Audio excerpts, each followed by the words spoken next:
सबू एमएलए माने गृह है सर्वोच्च जगह ये मुख्यमंत्री आसी तांकर कौन वक्तव्य न रखा अत्यंत दुखदायक द लाकाडाइजिकल एटीट्यूड यही जो उदासीनता तांकर कार्यक्रम पाई सारा ओडिशा को जनइबा पाई जेभली भारत वर्ष रे गोटाए समय रे मणिपुर जलुला एवं प्रशासन दिल्ली रे सोईथला बर्तमान मालकानगिरी जलुची एटी ओडिशार प्रशासन से उदासीन यही विषय में उठेची एवं मु अत्यंत दुखित एवं आमर स्पीकर मैडम को सजेशन देली जदि सरकार ए विषय सचेतन नहांती आपण गोटे फैक्ट फाइंडिंग एवं पीस कीपिंग फोर्स को आम एमएलए मान भर सर्वदलीय कमिटी करके पठातु। They are also citizens of this country से ओडिशार नागरिक अत्यंत दुखदायक एवं सेठी जो composition that's a tribal sub plan area अत्यंत दुखदायक अत्यंत चिंताजनक एवं अत्यंत गुरुत्वपूर्ण प्रसंग से मु इच्छा करुच्ची सरकार आगु गुरुतर सहित विचार करी गृह को जनइबे before closing this house they must come with a statement as to what is the status वर्तमान स्थितिटा कौन से धनजीवन विपन्न सेठी रिलीजियस प्रैक्टिस करुवा माइनॉरिटी मानकर कथा कई बुझापी ना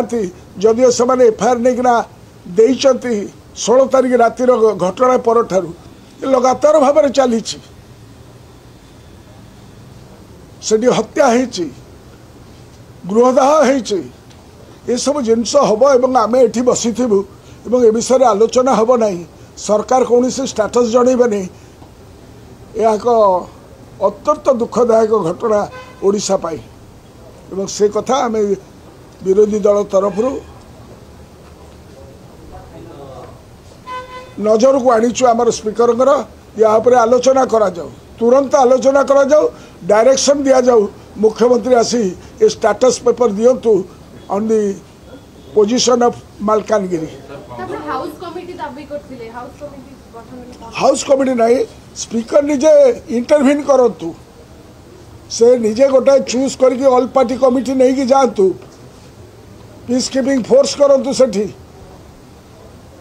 कौन ना कौन प्रकार लोकों पाखे गरीब गुरुबा चाषी मूलिया मेहनती आदिवासी हरिजन लोक एवं विभिन्न भाषाभाषी लोक अच्छा भितर जो प्रकार माने उत्तेजनामूलक अवस्था रही कौन हम किसी कही हम नहीं it will be another mini Manipur in Odisha who will sit over the judgement किए दब न्याय लोकों को अत्यंत दुखदायक घटना से आज्ञा कंधमाल जो होता से भली मिनी माने कंधमाल कथा को रिपीट न करा जाऊ एक कथा मध्य मु कही I am very very very very saddened अत्यंत दुख लगुच एज ए माने लेजिस्लेटर।